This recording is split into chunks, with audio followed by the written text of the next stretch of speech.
fight. Don't need to mention his name because it's been mentioned plenty of times. Is that fight dead in the water? You know which one I'm talking about. Okay, I mean, I've done all I can to ask for it. I'm past it. I can only ask for it so many times before I've asked for it twice. They said they didn't want to make it happen. It wasn't on his end, as far as I know. The UFC didn't want to make it happen. And I know for a fact that they never asked the UFC for that fight, though. The answer is yeah. I think it's dead in the water. I mean, I haven't heard anything else. I don't see the point of it at this point. Like, that doesn't even make sense for anybody anymore. If it was ever thrown at me, I would for sure take it. But to me, it doesn't even make sense for me to fight a guy that's 2-2 in the UFC, coming off of a knockout loss. You know what I mean? And that's not, once again, dude, like, I'm unemotional about this. You know what I mean? Like, no. I know for sure. And that's why I was careful about kind of what I said here in terms of, bringing it up. But like the reason I ask is because with him losing, you'd think that they don't want that fight because there's a potential of, you winning that, right? Whereas now he's lost, you're kind of losing that momentum with him. I mean, the knockout's a thing of the past at this point. I mean, people will still watch it, but that's why I thought, do you think it could still be a possibility? I guess from your end, you're on a win, he's not. So it's like, from that perspective, it probably wouldn't work, right? So it doesn't really make sense for me to do now. I mean, you know what I mean? Like, he came off that beautiful viral knockout, and he had a lot of steam behind him. And I think that's why they didn't want to make that fight happen, is because, I mean, I know what was told to me. You know what I mean? Like, there's some kind of, like, I can't repeat all of it, but it was essentially like they didn't want to throw that risk out of, you know what I mean? It didn't make sense to the UFC to mess that up. And I don't, not that they say that like I was going to beat him or anything. That's not what I'm getting at. It's just, the fight didn't make sense to them at the moment. And, I don't, for me, it doesn't make any sense anymore. The dude, like, he's coming off of a knockout loss. He's 2-2 in the UFC. I don't see the point in it. I think he's got a lot of skills still. I think I'm a stylistic nightmare for him.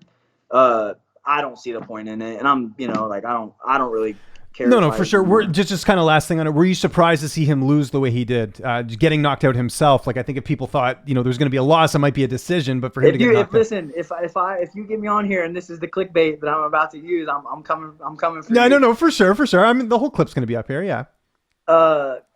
Was I surprised to see him lose? I mean, no, all of us lose here. Like, yeah, this but guy, I mean, by knockout, like, specifically. I know he'd been knocked out before, but still, I think in that matchup, DiChirico's not known as like a finisher, like recently. No, anyways. I know, but listen, I don't. This is not a. Believe it or not, I'm not trying to knock on the dude, because I think Joaquin has some real skills. You know what I mean? I think he has some he's good. But if you watch him on the regional scene, he's been dropped a few times, and like, he's not, the guys that he's knocked out cold aren't like overly skilled dudes. Alessio has a granite chin. He very rarely gets hurt with a punch. He's fought some good heavy hitters, and he hits hard. I know he doesn't have a lot of knockouts, but he hits hard. And he's a real middleweight, and he's established. He's been around the UFC for a minute. Like, this guy trains with good guys. You know what I mean? Like, this is not, Alessio is not the same guys that he was fighting before. You know what I mean? Like, so, and once again, it's not shot. I think Joaquin has a lot of skills. I just, would it have surprised me if Joaquin beat him? No. Does it surprise me that Alessio beat him? No. All I was saying was, I could give a fuck less about whatever. I'm saying I have made a living off of, if you are a one-round single-shot puncher looking to finish me in 5 minutes, I have made a living off of not letting that happen. You won't be the first guy that said you're going to knock me out in the first round. That's all I'm saying. So does it surprise me that a young kid got beat by a guy that's been established in the sport? No, but it's not. I'm not throwing shade. It happens to all of us. You know what I mean? Like, it's not a big deal. Like, people are asking me this. I don't even dislike the guy. Like, if you talk shit to me, let's fight. Okay, cool. If you don't want to fight, okay, let's move on then. I'm unemotional about it. You know what I mean? Like, would it have surprised me if he would have won? No. Does it surprise me he lost? No. Yeah, let's kick it off. Jab, cross to the beat, beating you MMA. Heat is the main course of the feast. Lynch on sports, the force. He's got his ears to the streets. Uppercutting with knowledge, shaking the brain with breakdowns of the game with that original flow. Head kicks with the pros, picks of the fights or anything in the mix.